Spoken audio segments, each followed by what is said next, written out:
मुजरा जो उभा करायचा प्रयत्न केला त्या याला यशवंत मनोहरांनी एक प्रकारे हा पुरस्कार आमचा स्वीकारून त्याला एक प्रकारची मान्यता दिलेली आहे आणि याचा आम्हाला मनपूर्वक अतिशय आनंद आहे. 40 वर्ष इथे आम्ही काम करताना महाराष्ट्रामध्ये अनेक जिल्ह्यांमध्ये करतो आहोत, त्याच्यामध्ये अनेक गोष्टी करतो आहोत आणि गेले 20 वर्ष या सगळ्या आमच्या कामांचं आमचं मार्गदर्शन नेतृत्व नव्या पिढीच्या आमच्या सुप्रियाताई करतायत. तर मी त्यांना विनंती करेल की या निमित्ताने त्यांनी आपल्याशी बोलावं, सगळ्यांचं स्वागतही करावं आणि संस्थेच्या कामकाजाविषयी आपल्याशी बोलावं. नमस्कार. यशवंतराव चव्हाण सेंटरमध्ये आपल्या सगळ्यांचं मी मनापासून स्वागत करते. आज चव्हाण साहेबांची 39वी पुण्यतिथी.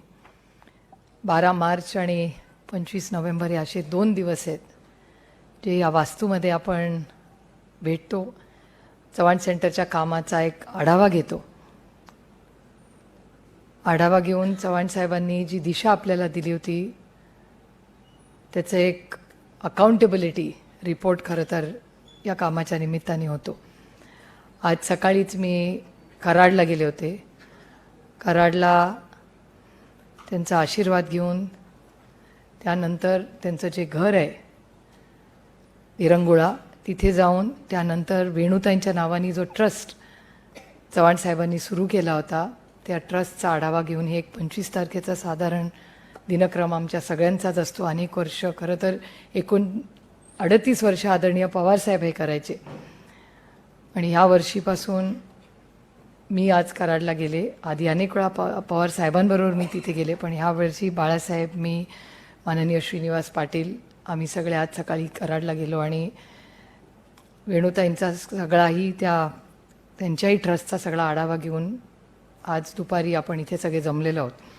या कार्यक्रमासाठी उपस्थित राहिलेले आपल्या सगळ्यांचेच मार्गदर्शक डॉक्टर अनिल काकोडकर, आदरणीय पवारसाहेब, दोन्ही सत्कार मूर्ती श्री डॉक्टर यशवंत मनोहर, विजेत शेट्टी, दीप्ती टकले साहेब आणि उपस्थित बंधू आणि भगिनींनो, खरं तर हा कार्यक्रम होत असताना महाराष्ट्र हा खूप एक वेगळ्या वळणावर उभा आहे. प्रचंड बेरोजगारी, महागाईची एक कडीकडे अस्वस्थता आहे आणि दुसऱ्या बाजूनी महाराष्ट्रात एक मोठा दुष्काळ आणि पाण्याची परिस्थिती ही अतिशय गंभीर, हे खूप मोठं आव्हान आपल्या सगळ्यांच्या समोर असणार आहे. त्यामुळे आज खरं तर कार्यक्रमात आम्ही वर्षभर झालेल्याचा आढावा घेतो आणि पुढे काय करणार हा एक आमचे जे ठरलेले कार्यक्रम असतात, त्याचे टार्गेट्स असतात, ते करत असतो. पण मला वाटतं ह्या व्यासपीठावरनं आज पुढचे 6 महिने 8 महिने महाराष्ट्रात पाण्याची जी परिस्थिती असणार आहे त्याच्यावर आपल्या सगळ्यांना विचार करावा लागणार आहे, काम करावं लागणार आहे आणि थोडंसं सगळ्यांनाच राजकारण बाजूला ठेवून आपल्याला महाराष्ट्राची दुष्काळी परिस्थिती म्हणजे पाणी शहरांमध्येही कमी असणार आहे, ग्रामीण भागात शेतीला, पिण्याला, गुरांना सगळ्यालाच असणार आहे. त्यामुळे ह्या दिशेने चव्हाण सेंटरलाही जातीने लक्ष घालून त्या दिशेने पुढच्या 6 महिने वर्ष पुढचा पाऊस येईस्तोवर आपल्याला सगळ्यांना या विषयाबद्दल थोडंसं संवेदनशीलपणे जबाबदारीने काम करावं लागेल. राज्यात फिरत असताना अनेक वेळा मी शहरांमध्ये जाते. कालचंच उदाहरण देते. काल मी पुण्यात होते आणि पुण्यामध्ये संपूर्ण पुण्याच्या विकासाचा आढावा घेत असताना ग्रामीण भागात लागणारं पाणी, शहरात लागणारं पाणी आणि त्याच्यात असणारी ह्या वर्षीची कमतरता, पाऊस कमी झाल्यामुळे उजनी धरणातलं पाणी किंवा आज वर्तमानपत्रात तुम्ही बघता तेव्हा अनेक भागांमध्ये पाण्याचा जो वाटप होतो आहे त्याच्यावरनं वाद वाढत आहेत. त्यामुळे पुढचे 6 महिने वर्षभर हे आपल्या महाराष्ट्रासाठी एक खूप मोठं आव्हान असणार आहे आणि या व्यासपीठावरनं कैलासवासी यशवंतराव चव्हाणांनी जे काम केलं आणि तो विचारांचा वारसा घेऊन माझी खरं तर महाराष्ट्राच्या सरकारला विनंती राहील की पुढचा काळ हा सगळ्यांना अडचणीचा आहे, संघर्षाचा राहणार आहे. त्याच्यामुळे दुष्काळाच्या परिस्थिती फार गांभीर्याने त्याच्यातले काही तज्ज्ञ असतील ज्यांनी अनेक वर्ष अतिशय उत्तम काम केलं असेल त्यांचं मार्गदर्शन घेऊन पुढे महाराष्ट्राने 6 महिने वर्ष कसं काढायचं याचा नियोजनबद्ध कार्यक्रम केला पाहिजे आणि ती मागणी चव्हाण सेंटरच्या वतीने आम्ही महाराष्ट्राच्या माननीय मुख्यमंत्र्यांना करणार आहोत. आणि आपल्याबरोबर काम करणारे अनेक तज्ज्ञ असे आहेत ज्यांनी पाण्यावर अनेक वर्ष काम केले, त्यांची मदत घेऊन महाराष्ट्र सरकारला फुल न फुलाची पाकळी आम्ही काय मदत करू शकू याचाही प्रयत्न आमच्या सगळ्यांकडून पुढच्या 6 महिन्या वर्षभरात आपल्याला दिसेल. ही पार्श्वभूमी असताना आज एक आगळं वेगळं नेतृत्व आपण म्हणूया असे डॉक्टर यशवंत मनोहर आज आपल्याकडे आलेले आहेत. त्यांनी जे काय लेखन केलेलं आहे त्याचा सगळा लेखाजोखा तिकडे लिहिलेलाच आहे. पण त्यांनी एक माणसासाठी जगवणारी जी एक कविता लिहिली आहे ती खरंच किती महत्त्वाची आहे. आणि आज अनेक वेळा मला असं बातम्या बघितल्यावर वाटतं की आपण खरंच माणुसकी विसरलो आहे का. आणि त्याच्यामुळे ही कविता आज मी त्यातल्या 4 ओळी तुमच्यासाठी वाचून दाखवणार आहे. शब्दांची पूजा करत नाही मी, शब्दांची पूजा करत नाही मी, माणसांसाठी आरती गातो. ज्याच्या गावात सूर्य नाही त्याच्या हातात उजेड देतो. ही त्यांनीच लिहिलेली कविता आहे. मला असं वाटतं आज काम करताना हा जो नात्यातला ओलावा आहे तो ओलावा जगवण्याची जबाबदारी आज आपल्यासारख्या लोकांवर आहे. आणि चव्हाण साहेबांनी जो महाराष्ट्र पाहिला होता किंवा त्यांची इच्छा होती तो खरंच आजचा महाराष्ट्र आहे का याचा आपण सगळ्यांनी 1-2 मिनटं थांबून विचार केला पाहिजे. आणि पुढचा महाराष्ट्र कसा असणार आहे ह्याचाही आपण गांभीर्याने विचार केला पाहिजे. हे करत असताना आज आपण YV चंद्रचूड साहेब यांच्या नावाने जे पारितोषिक देतो त्याच्यासाठी LMMचे टॉपर विजित शेट्टी आलेले आहेत. माझा आजकाल वकिलांशी फार जास्त संबंध येतो, त्याच्यामुळे माझ्या 2 मुलांपैकी एकाला वकील केलं असतं तर आमचे जरा पैसे वाचले असते. पण वकील काय काय गमती जमती करू शकतो एक खूप चांगले अनुभव मला सुप्रीम कोर्टातही आले आणि एक खूप वेगळं काहीतरी शिकायला मिळालं. आणि त्याच्यामुळे विजित जर LMMचे टॉपर असतील so you really must be smart. कारण वकील जेव्हा वाद घालतात आपल्याकडे नेहमी म्हणतात की शहाण्यानी कोर्टाची पायरी चढू नये. आता चढून तर बसली आहे मी, त्याच्यामुळे आता शहाणे आहोत का नाही आता एक काळच ठरवेल. पण काय ती एक वेगळी गंमत असते. आणि खरं तर सुप्रीम कोर्टात जितकं जास्त जातो ना तेवढी जास्ती मजा येते. कारण नवीन काहीतरी शिकायला मिळतं, वेगवेगळे लोक भेटतात जे एकामेकाचा वाद घालतात, ते नंतर एकत्र चहा कसा पितात. मग आपल्या वकिलाचं काय सेटिंग आहे का अशी भीती वाटते मला. नाही काही सेटिंग बिटिंग नाही आहे. ते सगळे प्रोफेशनल आयुष्य आणि प्रायव्हेट आयुष्य वेगळे जगतात. त्यामुळे असे गमतीचे खूप चांगले अनुभव सुप्रीम कोर्टात आले. आणि योगायोगाने बघा की आज चंद्रचूड साहेबांच्या नावाने आपण पारितोषिक देतो आणि त्यांचेच सुपुत्र आज या देशामध्ये चीफ जस्टिस ऑफ इंडिया आहेत. ह्या खरंच या गोष्टीचा सार्थ अभिमान आपल्या सगळ्यांनाच आहे. कारण का चंद्रचूड साहेबांचे आणि या वास्तूचे चव्हाण साहेबांचे अनेक वर्षाचे ऋणानुबंध होते आणि आज त्यांचा मुलगा चीफ जस्टिस होतो. ही महाराष्ट्रासाठी एक खूप अभिमानाची आणि कौतुकाची गोष्ट आहे. ही सगळी पार्श्वभूमी अशा वेगळ्या गोष्टी खरं तर गेल्या अनेक 6-8 महिन्यात झाल्या आहेत. आणि काम करत असताना खूप नवीन आज सावंत सर, विवेक सावंत सर इथे आज उपस्थित आहेत कार्यक्रमासाठी. आणि सावंत सरांचं मार्गदर्शन चव्हाण सेंटरला नेहमीच असतं. आणि आर्टिफिशियल इंटेलिजन्स तंत्रज्ञानात होणारे बदल याच्यात चव्हाण सेंटर आता एक वेगळं काम करू पाहतो आहे. कारण शिक्षण, आरोग्य, आपला स्कॉलरशिपचा कार्यक्रम, दिव्यांगांसाठी असे अनेक उपक्रम अनेक वर्ष आपण करत आलो आहे. पण आज AIमुळे, आर्टिफिशियल इंटेलिजन्समुळे पुढची 5-10 वर्ष आपल्या सगळ्यांच्या आयुष्यात टेक्नॉलॉजीमुळे खूप वेगळे बदल होणार आहेत. आणि त्याच्यासाठी एक क्रिएटर्स समिट आज निलेश आलेत का नाही मला माहिती नाही, पण निलेश राऊत आणि त्यांच्या सगळ्या सहकार्यांनी मिळून एक क्रिएटर्स समिट म्हणून चव्हाण सेंटरला एक वेगळा उपक्रम आपण ह्यावर्षी त्याची सुरुवात केली. CDAC अनेक मुलं आज इथे आहेत. CDAC is extraordinary performing. या सगळ्यांचं म्हणजे या सगळ्या त्या CDACच्या टीमचं आणि AIT टीमचं मी मनापासून कौतुक करते आणि त्यांचा आभार मानते.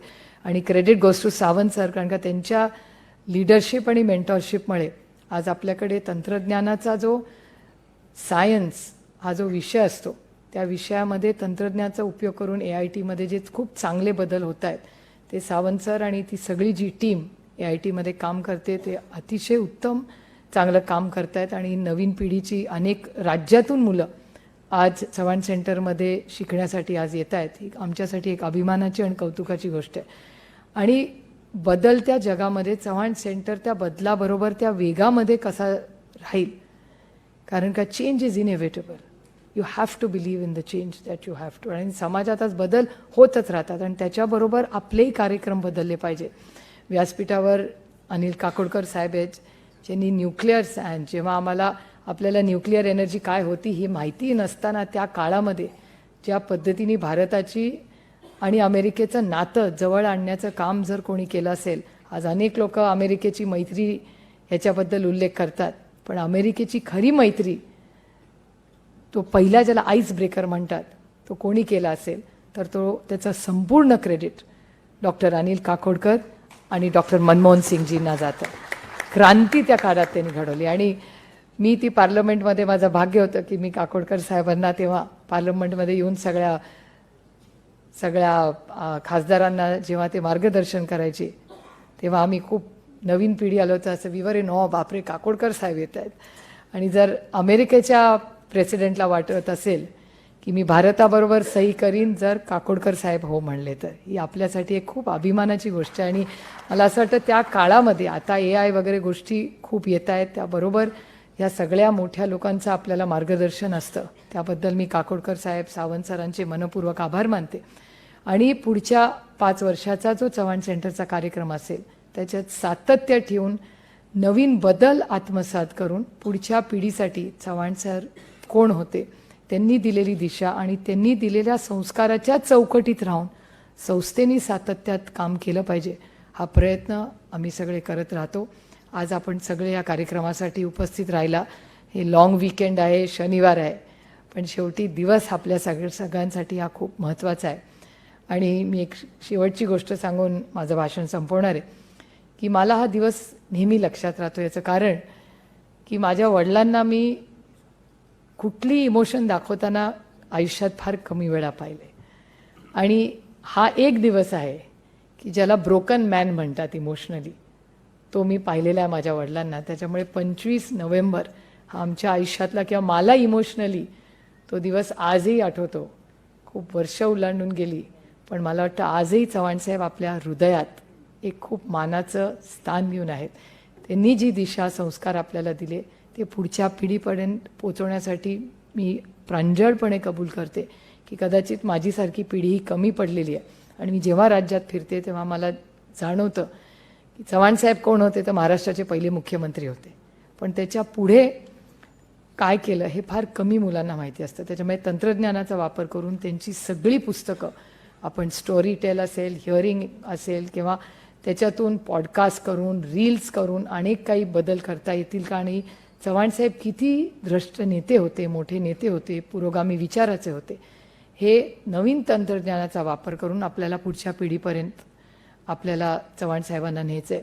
तर तुमच्याही काही लोकांपैकी ह्या कामामध्ये जर आपल्याला काही टेक्निकली आपण काही आम्हाला मार्गदर्शन करू शकत असाल तर जरूर करा. हा एक आगळा वेगळा प्रयोग आम्ही सावंत सरांच्या मार्गदर्शनाखाली इथे नवीन पिढीसाठी चव्हाणसाहेब कोण होते, त्यांनी केलेली कामं याचं एक वेगळ्या पद्धतीने डॉक्युमेंटेशन करतोय. ते 12 मार्चला त्याचा आढावा आपल्याला सगळ्यांना मी नक्कीच देईन. पुन्हा एकदा आपण आवर्जून या कार्यक्रमासाठी उपस्थित राहिला याबद्दल तुमचे मनपूर्वक आभार मानते आणि चव्हाण साहेबांना मनापासून श्रद्धांजली अर्पण करून आपली रजा घेते. जय हिंद, जय महाराष्ट्र. धन्यवाद ताई. एखाद्या राज्यातले उद्योग, व्यापार आजूबाजूच्या राज्यात हल्ली नेण्याचा बराच प्रघात पडलेला आहे. ते नेले जातात, पण माणसं नाही नेता येत. काकोडकर हे महाराष्ट्राला सतत अभिमानाने उच्चारावं असं नाव आपल्याला मिळालेलं आहे. महाराष्ट्रात अशी अनेक कुटुंब आहेत, दाभोळकर असतील, मंगेशकर असतील, आणि ही माणसं आपलं वैभव असते, आपली संपत्ती असते. आणि काकोडकर सरांचं मार्गदर्शन तुम्हाला माहिती आहे, अतिशय कमीत कमी शब्दात, अतिशय संयमी पण नेमक्या रीतीनं चव्हाण सेंटरला सतत लाभत आलेला आहे. चव्हाण सेंटरचा जो राष्ट्रीय पुरस्कार 12 मार्चला दिला जातो, त्या निवड समितीचे ते अध्यक्ष आहेत. तर त्या निवड समितीची मीटिंग झालेली आहे, त्याची निवडही झालेली आहे. त्याची घोषणा डॉक्टर अनिल काकोडकरांनी या ठिकाणी करावी अशी मी त्यांना विनंती करतो.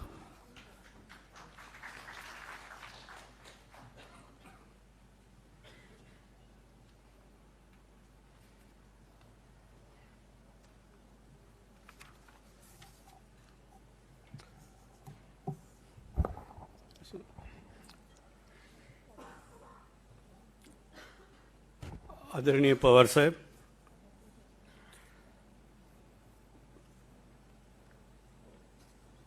आज ज्यांना यशवंतराव चव्हाणांच्या नावाचा पुरस्कार देऊन सन्मानित करणार आहोत ते डॉक्टर यशवंत मनोहर,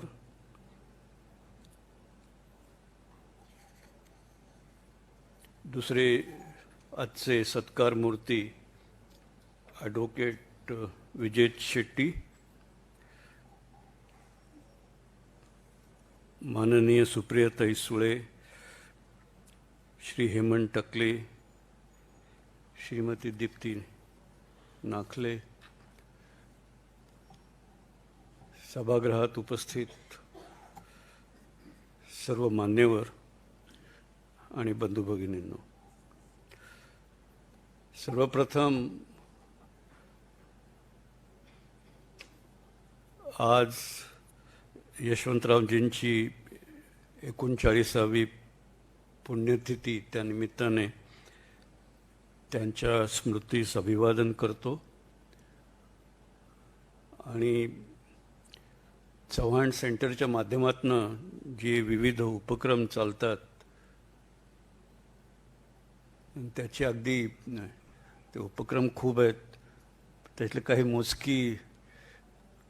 मोजके कार्यक्रम त्याबद्दलची माहिती सुप्रियाताईंनी आपल्याला दिली, पण त्याच्यातले 2 उपक्रम म्हणजे एक म्हणजे राष्ट्रीय स्तरावर अशी मंडळी की ज्यांच्या कामाने राष्ट्रीय स्तरावर मोठा इम्पॅक्ट झालेला आहे,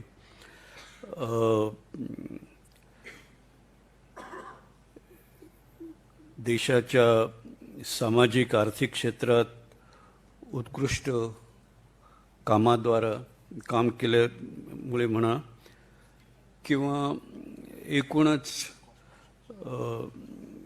देश पुढे नेण्यासाठी, देशाची एकात्मता पुढे नेण्यासाठी, लोकशाही मूल्ये रुजवण्यासाठी अशा प्रकारची कामे करून एक मोठा ठसा ज्यांनी उमटवला आहे, अशापैकी मंडळींची निवड करून आपण त्यांना दरवर्षी चव्हाण साहेबांच्या जन्मदिनी अशा मंडळींचा सत्कार करत असतो. जसा आजच्या दिवशी राज्यस्तरीय पुरस्काराने आपण वेगळ्या सन्माननीय व्यक्तींचा आदर करत असतो. आज डॉक्टर यशवंत मनोहर आपल्याच्यात आहेत, तर तसंच ही राष्ट्रीय स्तरावरील पारितोषिकासाठी सन्मानासाठी निवड करण्याची जी समिती आहे, त्या समितीचा अध्यक्ष या नात्याने मी आपल्यासमोर उभा आहे. समितीतले काही सदस्य इथे उपस्थित आहेत. विवेक सावंत आहेत, डॉक्टर सुहास पेडणेकर आहेत, समितीचे इतर सदस्य आहेत doctor Mashelkar, doctor Jadhav, Narendra Jadhav, professor Rupa Shah, architect IM Kadri इत्यादी. आणि ही समिती म्हणजे एका बाजूला असल्या मंडळींचा शोध घ्यायचा, त्यांच्या कामाबद्दल चर्चा करायची आणि त्यांच्यातल्या एकाची निवड करायची. आणि ती निवड अशी असली पाहिजे की ज्याने आपल्या सर्वांना त्यांचा अभिमान वाटेल. आणि हा जो पुरस्कार आहे त्याचं पण एक स्टेचर आपण टिकवून धरलेलं आहे. अगदी वानगी दाखल काही नावं घ्यायची तर आपण काही वर्षांपूर्वी marshal of Indian air force Arjan Singh यांना या राष्ट्रीय पुरस्काराने सन्मानित केलं होतं. तसंच प्रख्यात म्युझिक कंडक्टर, संगीतज्ञ जुबिन मेहता, त्यांना आपण सन्मानित केलं होतं. मेट्रोमॅन, कोकण रेल्वे अशा प्रकारची मोठी मोठी रेल्वेची कामं करणारे, ज्यांना आपण मेट्रोमॅन श्रीधरन म्हणून अख्खा देश ओळखतो, त्यांना सन्मानित केलं होतं. प्रसिद्ध उद्योगपती रतन टाटा यांना आपण सन्मानित केलं होतं. विवेक सावंत समोर बसलेले आहेत, त्यांनाही आपण सन्मानित केलं होतं. तर म्हणजे एक नावं मी फक्त एवढ्यासाठी सांगतोय की आपण ज्या स्तरावर राष्ट्रीय पुरस्कर्त्यांची पातळी राखलेली आहे, त्याच्याबद्दल आपण नेहमीच कॉन्शियस राहत असतो. आणि यावर्षी जी विविध नावं समोर आली त्याच्यामध्ये या समितीने सर्वानुमते डॉक्टर सौम्या स्वामीनाथन, ज्या वर्ल्ड हेल्थ ऑर्गनायझेशनच्या चीफ सायंटिस्ट होत्या आत्तापर्यंत. त्याच्या आधी त्या ICMRच्या सेक्रेटरी होत्या आणि सध्या MS स्वामीनाथन रिसर्च फाउंडेशनच्या अध्यक्ष आहेत. त्यांना हा पुरस्कार द्यावा यावर्षीचा अशी शिफारस या समितीने चव्हाण सेंटरच्या ट्रस्टला केली आहे आणि त्याला त्यांची मान्यताही मिळालेली आहे. आणि म्हणून मी आपल्यापुढे हे नाव जाहीर करतोय आणि त्यात अर्थातच मला खूप आनंद होतोय.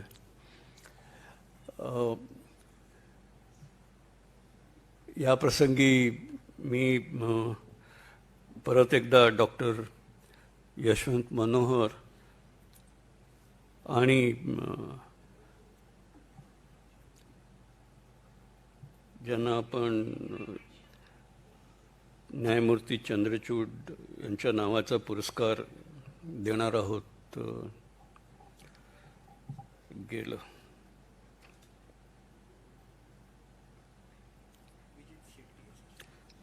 ते advocate Vijay Shetty, sorry about that. त्यांचं पण मी या प्रसंगी अभिनंदन करतो आणि माझे 2 शब्द संपवतो. धन्यवाद.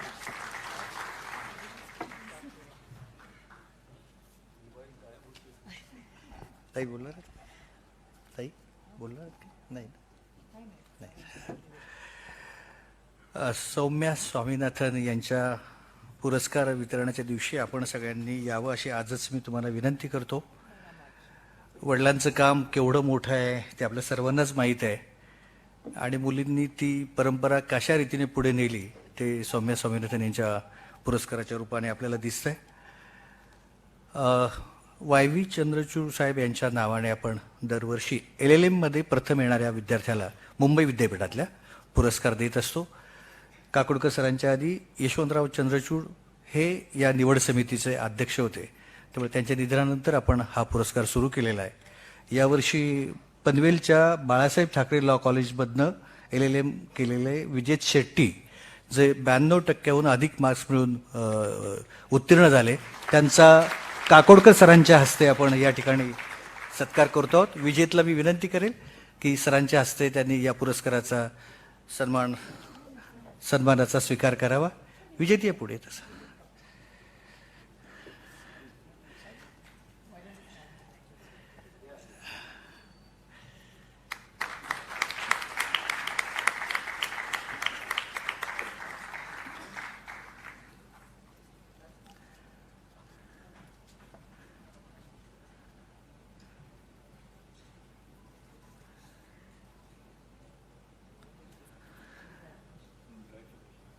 यशवंतरावांचं मानचिन्ह आणि सन्मानपत्र आणि पारितोषिकाची रोख रक्कम देऊन विजेतचा आपण सगळ्यांच्या वतीने या ठिकाणी सत्कार केलेला आहे.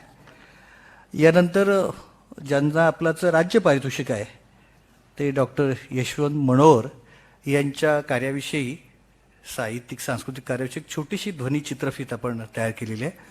मला असं वाटतं सतीश आपण ती लोकांना दाखवावी आणि नंतर मग सन्मानपत्राचं वाचन टकले सर करतील. ती झाल्यावर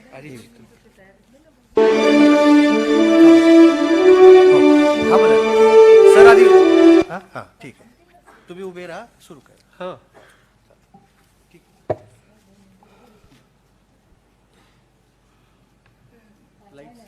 सुरू करा सतीश, सुरू करा. सुरू.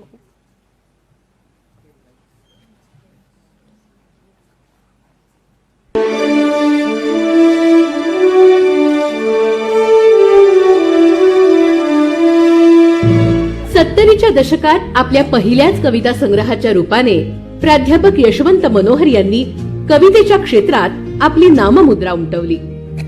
विद्रोहाची प्रखर जाणीव हे त्यांच्या कवितेचं बलस्थान. त्यांच्या कवितेतून ऐकू येणारा सूर पिळवटलेला पण आक्रमक, शोषित, आक्रोशित, परंतु काळाच्या पाठीवर विद्रोहाचा आसूड खेचणारा आहे. यशवंत मनोहर म्हणजे गूढरम्य सर्जनशीलता.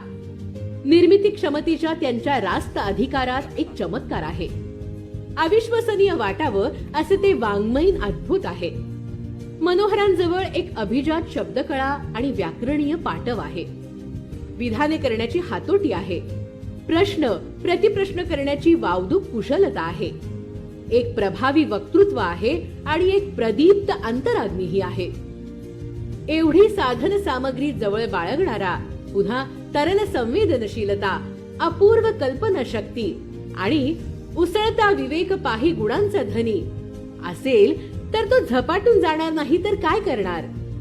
प्राध्यापक यशवंत मनोहर यांचा जन्म येरला, तालुका काटोल, जिल्हा नागपूर इथं झाला. तिथल्या जनपद सभा प्राथमिक शाळेत त्यांचं प्राथमिक शिक्षण झालं. 1961 मध्ये ते मॅट्रिक परीक्षा उत्तीर्ण झाले. त्यानंतर 1965 साली औरंगाबादच्या मिलिंद महाविद्यालयातून ते BA झाले आणि तत्कालीन मराठवाडा विद्यापीठ म्हणजेच आजच्या डॉक्टर बाबासाहेब आंबेडकर मराठवाडा विद्यापीठातून ते MA उत्तीर्ण झाले. साहित्याच्या बाबतीत विशेष रुची असल्याने त्यांनी 1960 साली काव्य आणि समीक्षा लेखनाला प्रारंभ केला. दैनिक अजिंठा, साप्ताहिक गावकरी या नियतकालिकांमधून त्यांच्या लेखनाला प्रसिद्धी मिळाली. त्यांनी भारतरत्न डॉक्टर बाबासाहेब आंबेडकर यांच्या बाबतीत अनेक वैचारिक निबंध लिहिले. दलित कवितेला वैचारिक अधिष्ठान प्राप्त करून देण्यात त्यांचा मोलाचा वाटा आहे. नागपूर विद्यापीठातून त्यांनी PhD मिळवली. त्याच विद्यापीठात त्यांनी मराठीचं अध्यापन देखील केलं. यशवंत मनोहर यांचा पहिला कविता संग्रह उत्थान गुंफा 1977 साली प्रसिद्ध झाल्यानंतर ते कवी म्हणून ओळखले जाऊ लागले. पुढे त्यांचे मूर्तिभंजन, जीवनायन असे 2 काव्यसंग्रह प्रसिद्ध झाले. त्यांच्या कवितेने शोषणाचा तीव्र निषेध केला.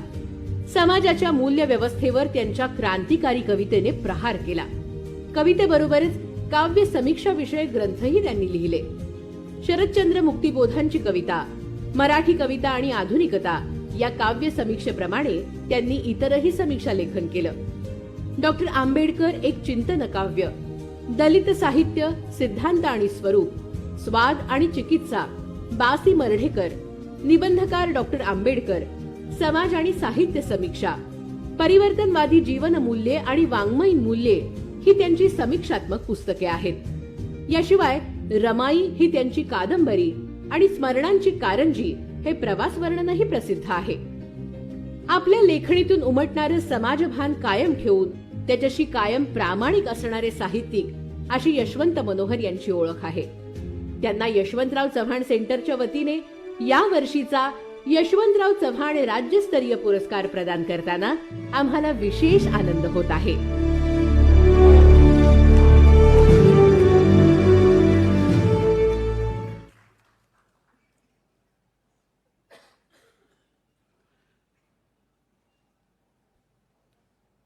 सन्माननीय डॉक्टर यशवंत मनोहर यांना, संवेदनशील अस्वस्थ कवी, ज्ञाननिष्ठ संशोधक, साक्षेपी विचारवंत आणि समीक्षक म्हणून आपण महाराष्ट्राला परिचित आहात.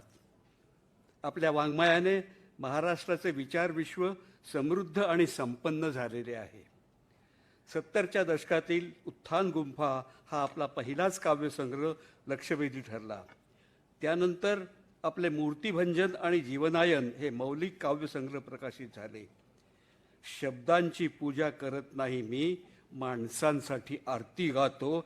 आणि कालचा पाऊस आमच्या गावात आलाच नाही, सदरहू पीक आम्ही आसमानवर काढले आहे, यासारख्या ओळींनी सूर्यकुळातले कवी म्हणून महाराष्ट्राला परिचित झालात.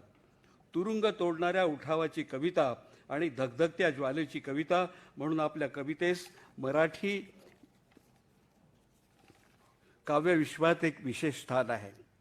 आपल्या जडणघडणीच्या काळात डॉक्टर म.ना. वानखेडे, डॉक्टर भालचंद्र फडके, प्राध्यापक रा. ग. जाधव व प्राध्यापक वाल कुलकर्णी या शिक्षकांच्या समज व वाङ्मय दृष्टीचा विलक्षण प्रभाव आपणावर पडला.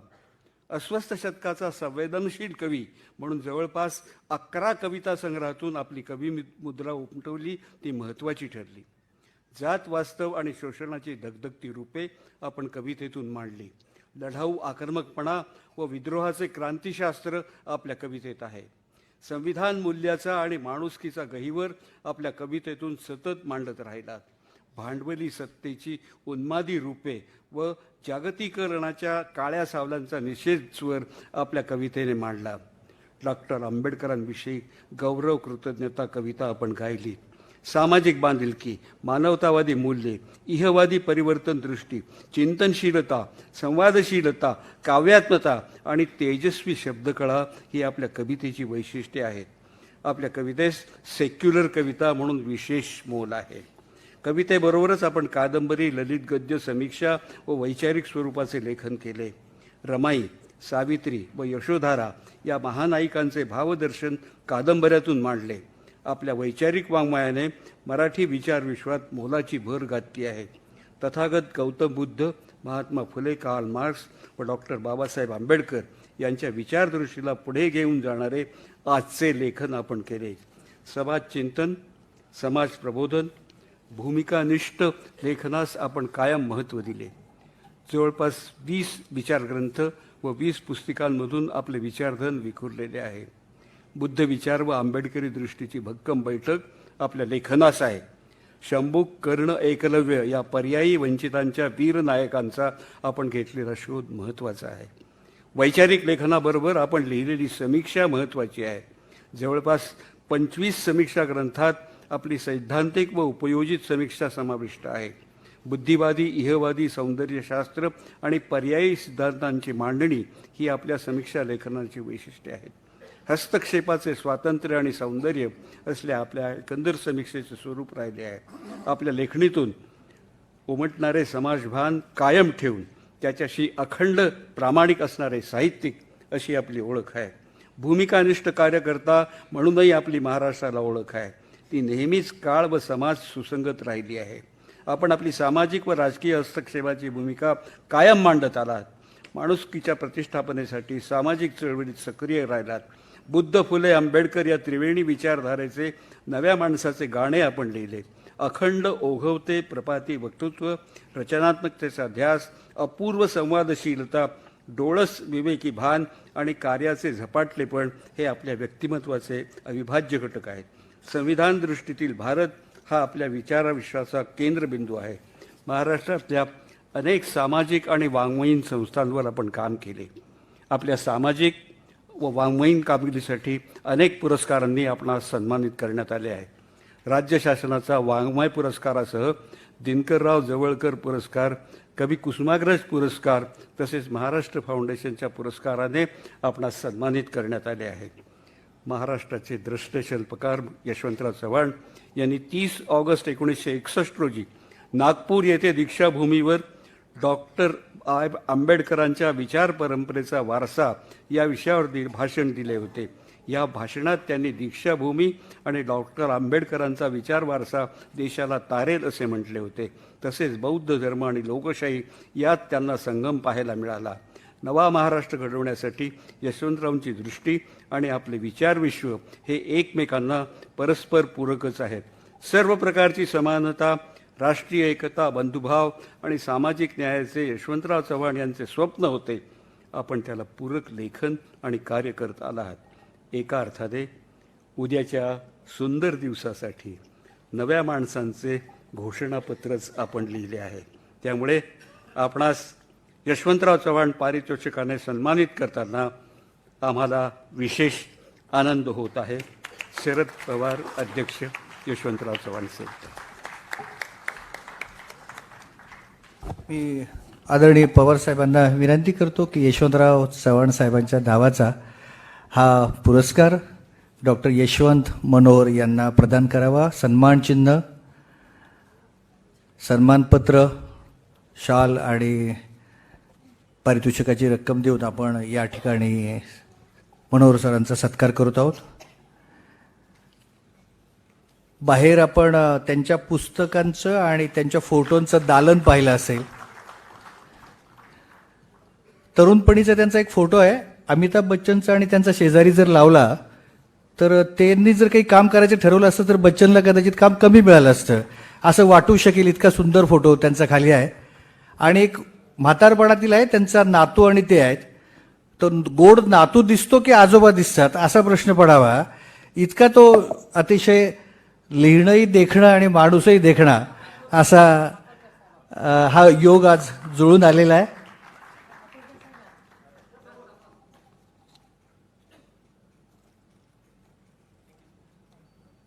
सरांनी अनेक काव्यसंग्रह, समीक्षा ग्रंथ, वैचारिक साहित्य, सरांच्या सगळ्या पुस्तकांची संख्या 100च्या वर जाते. आज सरांनी हा सन्मान या ठिकाणी चव्हाण प्रतिष्ठानच्या वतीने स्वीकारला आणि आम्हाला या ठिकाणी एक मोठी संधी सरांशी संवादाची या ठिकाणी लाभली. सरांचं एक दीर्घ भाषण आपल्या सगळ्यांना आम्ही पुस्तिकेच्या रूपाने देणार आहोत. सर इथे 15-1 मिनटं बोलतील, पण त्यांचं एक दीर्घ भाषण 24 पानांचं छापलेलं आहे, ते तुम्हाला सगळ्यांना जाताना या ठिकाणी देण्यात येणार आहे. त्यामुळे सरांचं मनोगत 15 ते 20 मिनिटामध्ये सर इथे मांडणार आहेत. मी सरांना विनंती करतो की सर आपण आपलं मनोगत या ठिकाणी व्यक्त करावं. जाताना देणार आहोत. आधी दिलं तर काय होतं, लोक आत्ताच वाचत बसतात, म्हणून जाताना देणार.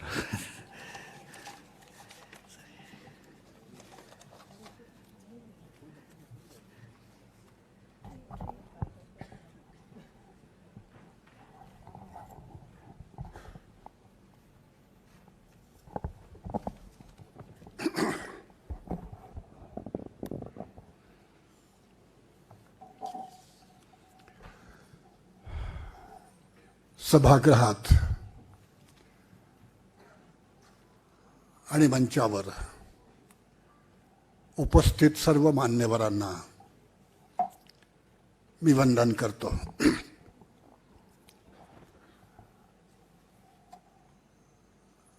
यशवंतराव चव्हाण राज्यस्तरीय पुरस्कार हा तुम्हा सगळ्यांच्या साक्षीनं आणि आपले आदरणीय नेते शरदराव पवार यांच्या हस्ते मला प्रदान करण्यात आलेला आहे. या समारंभाला आणि ज्यांच्या उपस्थितीमध्ये हा पुरस्कार मला दिला गेला आहे त्या यशवंतराव प्रतिष्ठानच्या कार्याध्यक्षा सुप्रियाताई सुळे, हेमंतजी टकले आणि अनिल काकोडकर आणि या समारंभाचे अध्यक्ष शरदचंद्रजी पवार. या सभागृहामध्ये अनेक नामवंत व्यक्ती बसलेले आहेत. आमचे जब्बार पटेल आहेत, आणखी इतर आहेत, आमचे अनिल देशमुख आहेत, आमचे थूल साहेब आहेत, अनेक लोक मान्यवर इथे बसले आहेत. तुम्हा सगळ्यांच्या साक्षीनं मी हा पुरस्कार अत्यंत विनम्र मनानं स्वीकारलेला आहे. खरं म्हणजे बहिणींनो आणि भावांनो,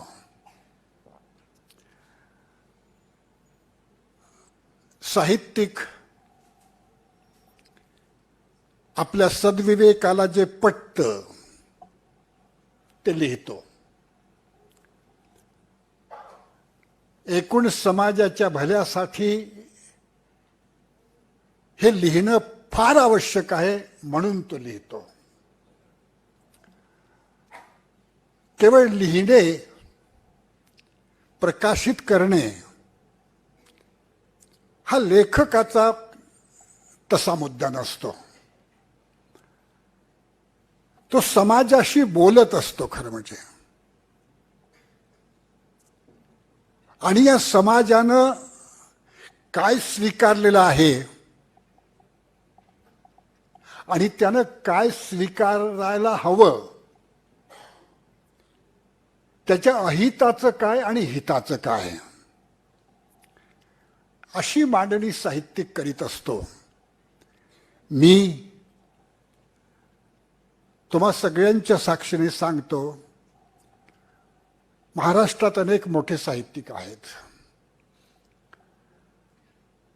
मी फार मोठा साहित्यिक असेन नसेन, पण माझी भूमिका मात्र गगनभेदी आहे.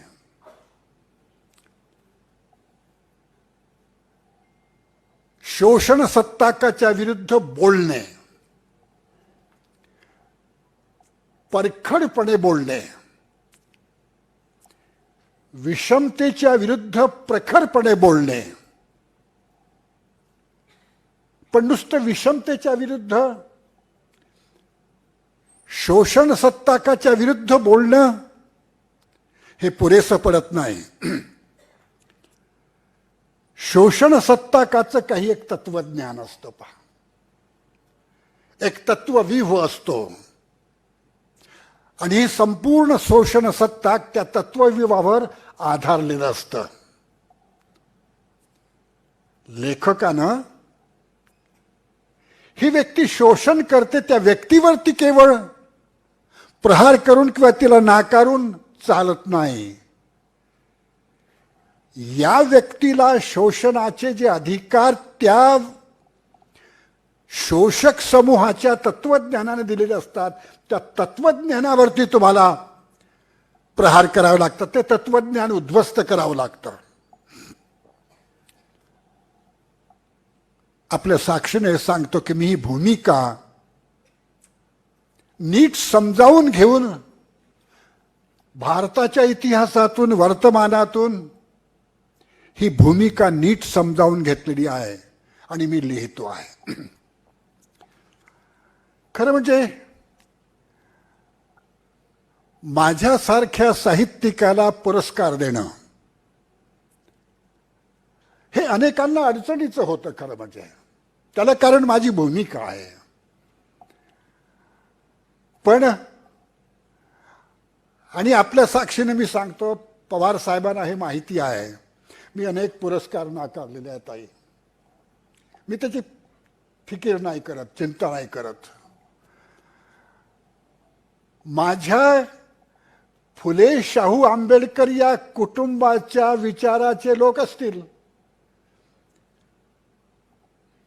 त्यांनी 100 रुपये दिले, 500 दिले, 1000 रुपयाचा पुरस्कार दिला तरी मी घेईन. बाकीच्यांचे मला कुठलेही पुरस्कार नकोत, मी घेणारच नाही. पहा, हे एक आपल्या साक्षीनं सांगतो. पण यशवंतराव प्रतिष्ठानचा पुरस्कार मी स्वीकारला, गौरवानं स्वीकारला. हा पुरस्कार स्वीकारताना माझ्या भूमिकेला कुठं वाकावं लागलं नाही. ती ताट आहे. यशवंतराव चव्हाण पुरस्कार स्वीकारताना माझी भूमिका कुठेही अशी झुकलेली नाही. झुकण्यासारखं इथं काहीही नाही, म्हणून मी हा पुरस्कार स्वीकारला. सुप्रियाताई, शरद पवार साहेब यांना मी एक सांगतो की तुम्ही हा पुरस्कार एका शाळेतच न जाणाऱ्या मुलाला दिलेला आहे.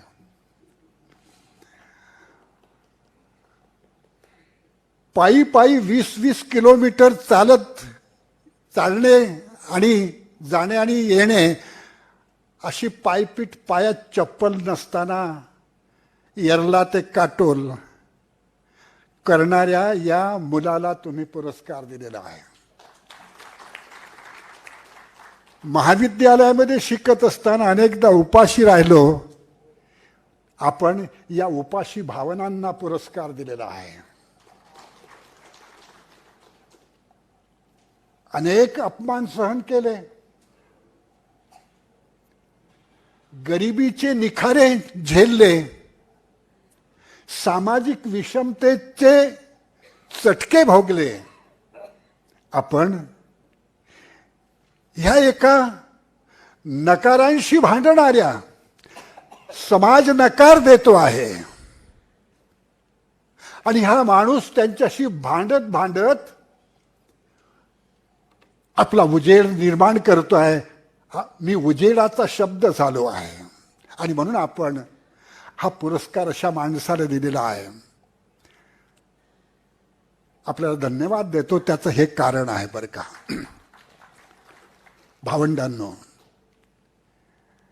हा पुरस्कार मी अत्यंत विनम्रपणे स्वीकारतोच. पण माझं नातं या देशातल्या उपेक्षितांशी आहे. जे अन्यायग्रस्त आहेत त्यांच्याशी माझं नातं आहे. मी तिथून आलेलो आहे. मी त्यांचा प्रतिनिधी आहे. मी हा पुरस्कार अगदी दुर्गम भागातून, ग्रामीण भागातून केवळ आपली दुःखे मांडणाऱ्या नव्या लेखकांना, कवींना हा पुरस्कार अर्पण करत नाही. ही दुःखे कुठून आली? आकाशातून नाही पडली दुःखे. भामरागड असो आणि गडचिरोली असो, आणखी तर आमचे मेळघाट असो, चिखलदरा, या सगळ्या आणि महाराष्ट्रातल्या इतरही भागांमध्ये जी दुःखे कोसळतात ती आकाशातून कोसळत नाहीत आणि जमिनीतून उगवत नाहीत. आपल्या समाजातील मुठभर लोक या दुःखांची उत्पादनं करतात आणि ही दुःखांची उत्पादनं त्यांच्यावरती धबधबा कोसळावा तशी कोसळवत ठेवतात. समाज निर्माण करतो दुःखे. समाज निर्माण करतो समानता. समाज निर्माण करतो असमानता. समाज निर्माण करतो असंस्कृती, विकृती. समाज निर्माण करतो संस्कृती, सभ्यता. मी हा समाज वाचतो आहे. या समाजातील माणसांची मनं वाचतो आहे. भावंडांनो, मला जरा आटोपतं घ्यायला पाहिजे, वेळ कमी आहे. मी या दुर्गम भागातील, या ग्रामीण भागातील जी नवी मुलं आणि मुली माझं दुःख कुठून आलं याचा विचार करतात आणि संविधान मूल्यांच्या लेखणीनं लेखन करतात, त्या गोरगरीब लेखकांना, कवींना मी हा माझा पुरस्कार विनम्रपणे अर्पण करतो आहे. भाषणामध्ये खूप गोष्टी मी चर्चेला घेतल्या आहेत, पण त्या सगळ्या मांडत नाही. एक गोष्ट सांगतो. आजच्या भारतातला महत्वाचा संघर्ष आहे तो वैदिक विचारसरणी, चातुर्वर्ण्याची, विषमतेची आणि संविधानाची सर्वव्यापी समानतेची विचारसरणी. हा संघर्ष आहे. एका बाजूनं मनू आहे, दुसऱ्या बाजूनं फुले शाहू आंबेडकर आहेत. मी असं मानतो की फुले शाहू आंबेडकर हे आमचं त्रिसरण आहे, पण यांच्यामध्ये बुद्धही आहे, शिवराय आहेत. हे सगळे अंतर्भूतच आहे. आणि मी तुम्हाला हे सांगतो की मला बाबासाहेब आंबेडकरांच्या चळवळीत माझी घडण झाली आहे. या चळवळीनं मला आपलं वर्तुळ लहान नाही ठेवायचं बेटा हे सांगितलं. त्यांनी मला फुल्यांशी जोडलं, शाहूराजांशी जोडलं, छत्रपतींशी जोडलं, बुद्धाशी जोडलं या चळवळीनं. आणि एवढंच नाही तर जगभरातल्या सगळ्या सॉक्रेटिस सारख्या उजेडांशी मला जोडलं. मी खेड्यातला मनुष्य,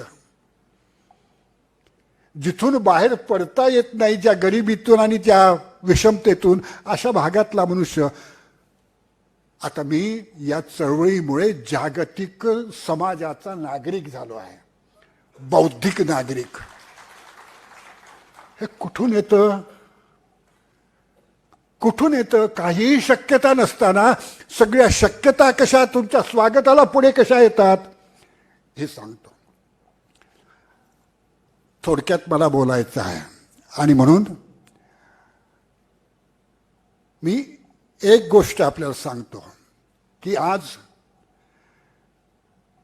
त्या भाषणाचं शीर्षक आहे फुले शाहू आंबेडकरांच्या विचारांचे शासनकर्ते हवेत.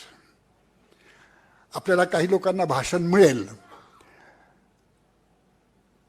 आजचे शासनकर्ते कसे आहेत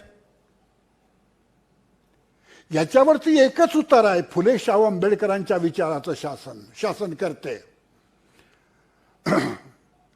एक मिनिटात इतिहास सांगतो. या देशामध्ये शोषणकर्ते 5-10% आहेत आणि बाकीचा सगळा बहुजन समाज आहे. त्याची विचारसरणी लोकायत बुद्धापासून आपल्यापर्यंत येते. आपण सगळे हे बहुजन समाजाचे लोक, बुद्धाचे लोक, फुले शाहू आंबेडकरांचे लोक आपण एकत्र आलो ना तर संघ किंवा बीजेपी यांना काही तुम्ही दूर सारण्याची गरज नाही, ते आपोआपच वितळून जातील. ही गोष्ट आपण लक्षात ठेवायची आहे. म्हणून मी या भाषणात पवार साहेब इंडिया आघाडीचा निर्देश केला आहे. आपण त्याच्यामध्ये आहात. मी प्रकाश आंबेडकरांचा उल्लेख केला आहे. तुम्हा सगळ्या लोकांना की मी काही अधिकारी पुरुष नाही तुम्हाला सांगायला, पण विनंती मात्र करेन, माझी सद्भावना मात्र मांडू शकेन.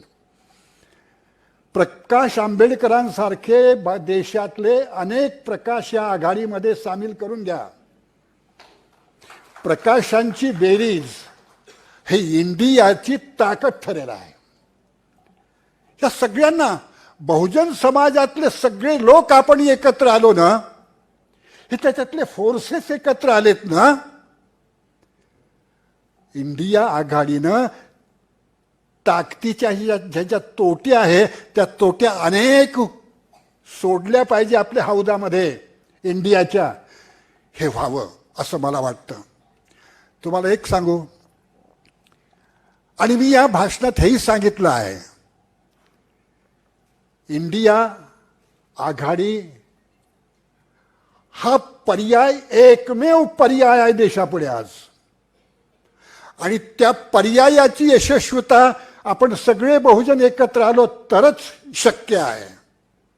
आपल्याला काही अहंकार, काही आग्रह बाजूला ठेवावे लागतील. हे विस्ताराने लिहिले आहे पण मी ते बोलत नाही. आपण व्यक्तिगत स्वार्थासाठी, माझ्या पक्षासाठी, माझ्या अमुक याच्यासाठी असं करत करत आघाडीला मिळणारी संपूर्ण सत्ता, इंडियाला मिळणारी संपूर्ण सत्ता ही नाकारू नये. असं झालं तर हिंदू राष्ट्र तुमच्या मानगुटीवर बसणार आहे. हेही तुम्हाला मी सांगून ठेवतो 24 मध्ये. म्हणून आघाडी, इंडिया आघाडी ही मजबूत झाली पाहिजे. मी या भाषणात हे सांगितलं की तुम्ही जर सगळे एकत्र आलात तर आम्ही सगळे मित्र तुमच्या सोबत आहोत. आता शेवटचा मुद्दा सांगतो की साहित्यिक कसा असतो? तो जीवनातले हे माणसांचे संबंध वाचतो. हे संबंध असे का? हे अपरिहार्य आहेत का? जातींचे संबंध, धर्मांचे संबंध, परस्पर द्वेषाचे संबंध हे अपरिहार्य नाही आहेत. हे वर्चस्ववाद्यांनी निर्माण केलेले कृत्रिम संबंध आहेत. या संबंधांमध्ये संबंधांचा पर्याय आपल्याला फुले शाहू आंबेडकरांनी दिलेला आहे. भावंडांनो, मी हे मानतो की साहित्यिक काय करतो? हा जो खंडन पक्ष आहे, पूर्व पक्ष म्हणतो त्याला,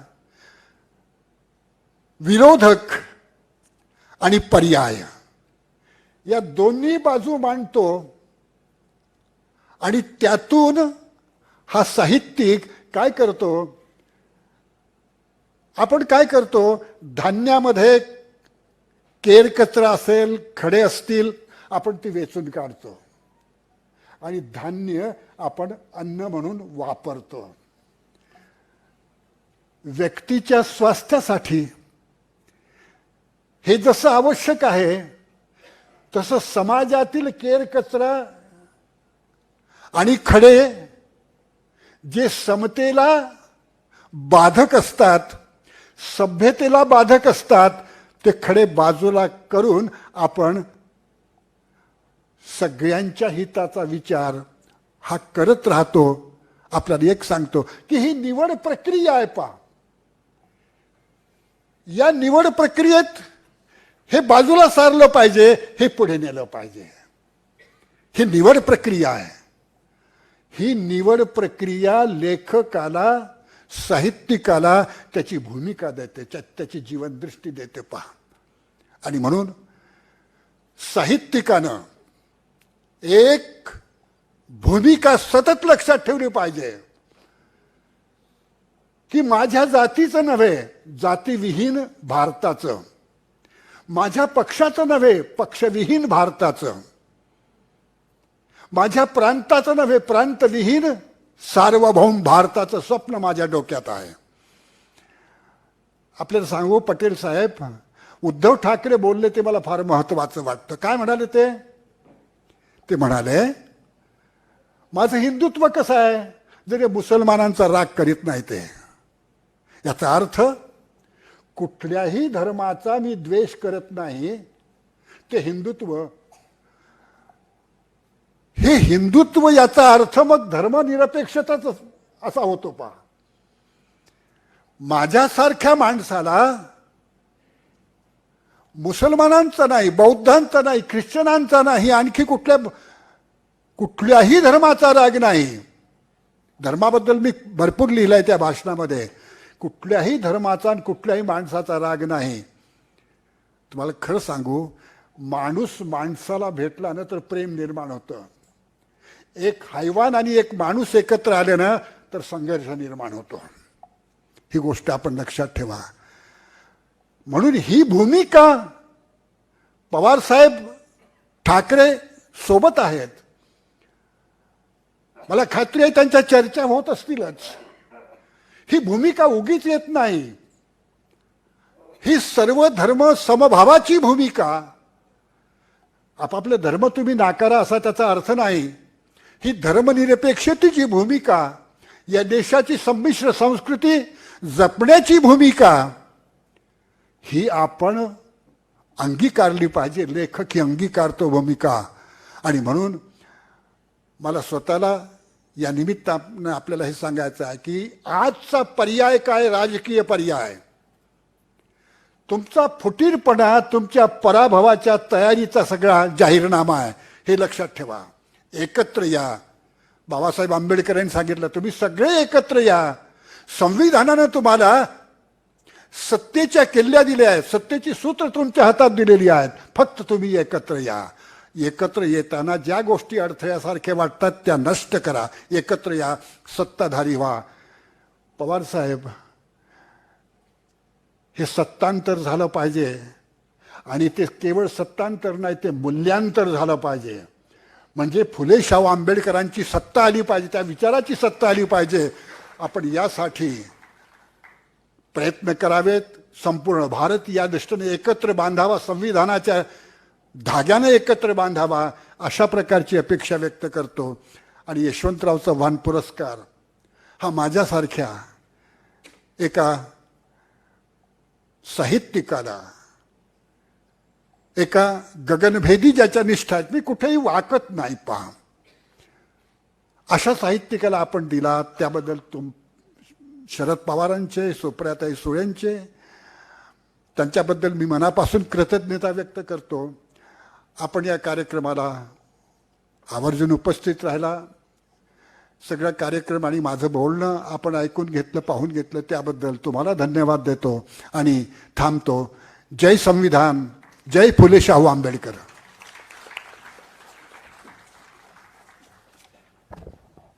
सध्या सर्व जपून भाषण करण्याच्या काळामध्ये या मंचावर इतक्या उघडपणे आणि इतक्या मोकळेपणे त्यांनी भूमिका मांडलेली की यावर अधिक वेगळं काही बोलण्याची गरज नाही. पण खरं भूमिकानिष्ठ असणं म्हणजे काय याचा थेट पुरावा आपण पाहिलाय. आदरणीय साहेब अध्यक्ष समारोप करतील.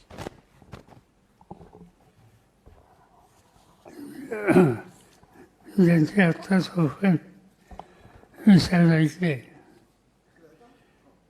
आणि आजची सन्मान वृत्ती डॉक्टर यशवंत मनोहर पुरस्काराच्या निवड कमिटीचे अध्यक्ष डॉक्टर अनिल काकोडकर, संस्थेचे कार्याध्यक्ष सोफिया सुरे, सरचिटणीस हेमंत सकसे, ज्यांचा न्यायमूर्ती चंद्रचूड फारसुलकचे विजेते ॲडव्होकेट विजय शेट्टी, अन्य सहकारी आणि उपस्थित बंधू भगिनींनो, चव्हाण साहेबांच्या 39व्या पुण्यतिथीच्या निमित्तानं आज आपण या ठिकाणी एकत्रित आलो. देशाच्या स्वातंत्र्य लढ्यामध्ये अत्यंत मोलाची कामगिरी करणारे आणि स्वातंत्र्य प्राप्तीच्या नंतर स्वातंत्र्याचा अर्थ समाजातल्या शेवटच्या माणसाच्या कुटुंबामध्ये त्या व्यक्तीपर्यंत पोचेल कसा याची खबरदारी घेण्याच्यासाठी आयुष्यावर ज्यांनी प्रयत्नांची पराकाष्ठा केली असं व्यक्तिमत्व म्हणजे यशवंतराव चव्हाण. महाराष्ट्राचे पहिले मुख्यमंत्री म्हणून, देशाचे संरक्षण मंत्री म्हणून, परराष्ट्रमंत्री म्हणून, गृहमंत्री म्हणून, उपपंतप्रधान म्हणून अनेक राष्ट्रीय जबाबदाऱ्या ज्यांनी समर्थपणानं सांभाळले आणि हे सगळं करत असताना सार्वजनिक जीवनामध्ये एक आदर्श व्यक्तिगत चारित्र्य कसं असावं याचा एक आदर्श त्यांनी समाजाच्या समोर ठेवला. अशा चव्हाण साहेबांचं स्मरण आज आपण पुण्यतिथीच्या निमित्तानं करतो आहोत. संस्था ही त्यांच्या नावानं स्थापन झाली आणि त्यांच्या विचाराचा प्रसार हा अखंड कसा होईल याची काळजी विविध प्रकारच्या कार्यक्रमाच्या माध्यमातून, साहित्यातून, प्रकाशनातून हा संस्थेच्या मार्फत घ्यायचा प्रयत्न केला जातो. आणि मला आनंद आहे की त्यांनी जी भूमिका आयुष्यावर मांडली त्या भूमिकेच्यासाठी ज्यांनी आपल्या आयुष्याचा फार मोठा काळ दिला आणि विचारांनी दिला अशा मान्यवरांचा सन्मान हा आपण चव्हाण साहेबांच्या नावानं गेले अनेक वर्ष करतो. आणि या वेळेला निवड समितीने अतिशय उत्तम निवड केली ती डॉक्टर यशवंत मनोहर यांची केली. चव्हाण साहेब हे नेहमीच प्रागतिक विचाराचे पुरस्कर्ते होते. अत्यंत सामान्य कुटुंबातले होते. आज ज्यांचा सन्मान आपण करतोय त्यांची कौटुंबिक पार्श्वभूमी आणि चव्हाण साहेबांची कौटुंबिक पार्श्वभूमी याच्यामध्ये काही अंतर नव्हतं. आणि एक गंमत म्हणून सांगायची जर झाली, चव्हाण साहेब मुख्यमंत्री झाले आणि झाल्याच्या नंतर त्यांचं गाव कराड, त्या कराडला आले, त्यांचं स्वागत झालं, घरी गेले. त्यांच्या मातोश्री होत्या आणि जाऊन मातोश्रीचं दर्शन घेतलं. त्यावेळेला मातोश्रींनी त्यांना विचारलं की आज एवढी गर्दी काय. तर कोणतरी सांगितलं की राज्याचा मुख्यमंत्री झाला. तर माऊलींनी विचारलं की मुख्यमंत्री म्हणजे कोण. आपल्या गावचा तलाठी किंवा ग्रामसेवक त्याचा इतका मोठा झाला का. तर त्या माऊलीला त्याच्या इतकं दुसरं काही माहीत नव्हतं. ही तिची पार्श्वभूमी होती. आणि अशा पार्श्वभूमीमध्ये ज्यांचा जन्म झाला ते राष्ट्राचे नेते झाले. आणि आज ज्यांचा सन्मान आपण करतो त्यांचा जन्म, त्यांचा जीवन कार्यक्रम हा अशाच पार्श्वभूमीवर झाला. पण त्या सगळ्या परिस्थितीवर मात करून स्वतःच्या कर्तृत्वानं उभं राहण्याची भूमिका ज्यांनी अखंड प्रयत्नानं केली, अशा व्यक्तीचं नाव घ्यायचं असेल तर डॉक्टर मनोहरांचं नाव हे घेतल्याशिवाय ती व्यक्ती खुली होऊ शकत. आणि म्हणून मला आनंद आहे की त्यांनी हा सन्मान स्वीकारला.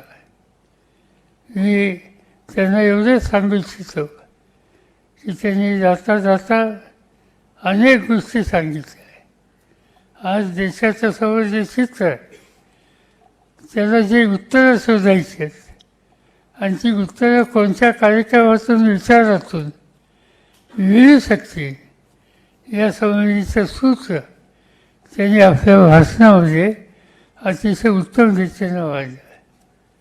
त्यांनी सांगितलं की आज या देशामध्ये समविचारी लोकांनी, पुरोगामी विचारी लोकांनी मनुवादाचा संघर्ष करण्याची ज्यांची मानसिकता अशा घटकांनी आज इंडियाला मजबूत केलं पाहिजे. याचा अर्थ त्यांना काही जो सुचवायचा आहे तो आम्हा लोकांना समजला आहे. आणि त्याच रस्त्याने जायचं आमचं धोरण आहे. त्यासाठी जे काही कष्ट करावं लागतील ते कष्ट करण्याची तयारी आमची राहील एवढीच खात्री या ठिकाणी मी डॉक्टर यशवंत मनोहर यांना देऊ इच्छितो. आपलं उभं आयुष्य याच विचारासाठी त्यांनी घालवलं. त्यांनी केलेलं लिखाण या विचाराला शक्ती देण्याचं होतं. त्यांनी केलेलं काव्य या विचाराला प्रोत्साहित करणारं होतं.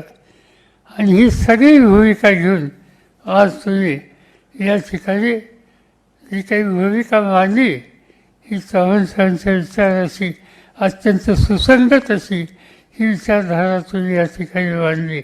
त्याबद्दल संस्थेच्या वतीनं तुमचं मी अंतःकरणापासून अभिनंदन करतो, आभार मानतो.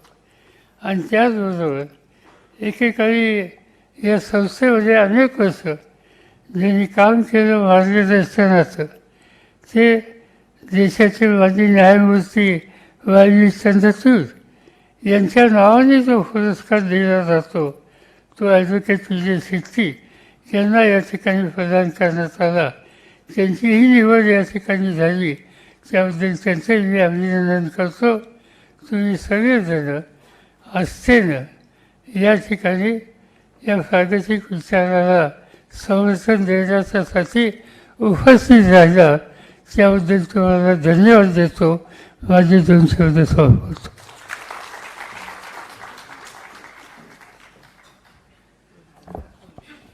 मनोहर सरांचं भाषण आणि संविधानाची पुस्तिका, आम्ही एक छोटीशी पुस्तिका केलेली आहे. भारतीय संविधानाचा मनोहर सरांनी उल्लेख केला तर संविधानाच्या निर्मितीसंबंधीची आणि त्यातल्या मूल्यासंबंधितली तर ती आपल्याला जाताना मिळणार आहे. प्रतिष्ठानच्या मुख्य कार्यकारी अधिकारी दीप्ती नाखले मॅडम या ठिकाणी आभार प्रदर्शन करतील आणि राष्ट्रगीताने कार्यक्रमाचा समारोप.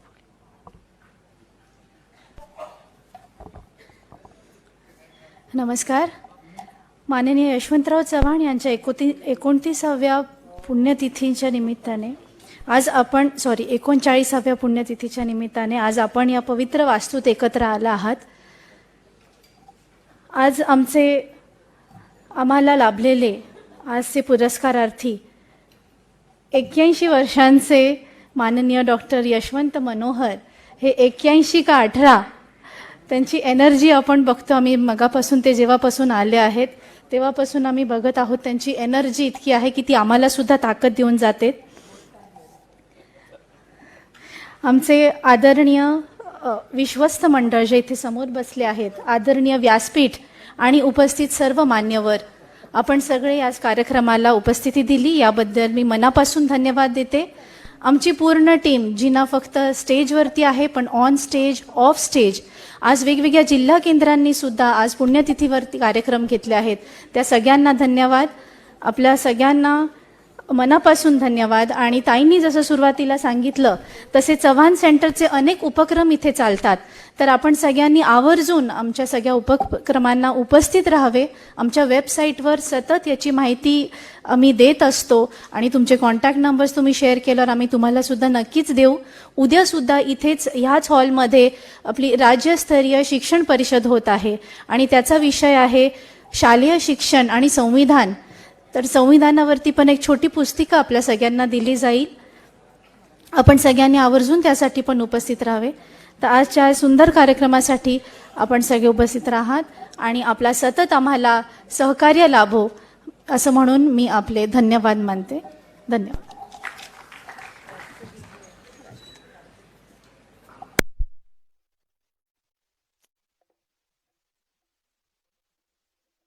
मन अधिनायक जय हे भारत भाग्य विधाता.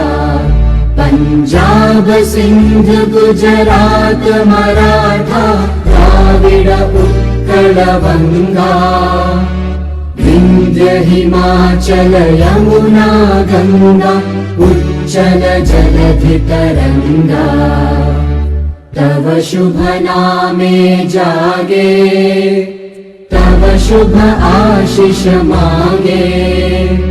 गाहे तव जय गाथा जन गण मंगलदायक जय हे भारत भाग्य विधाता.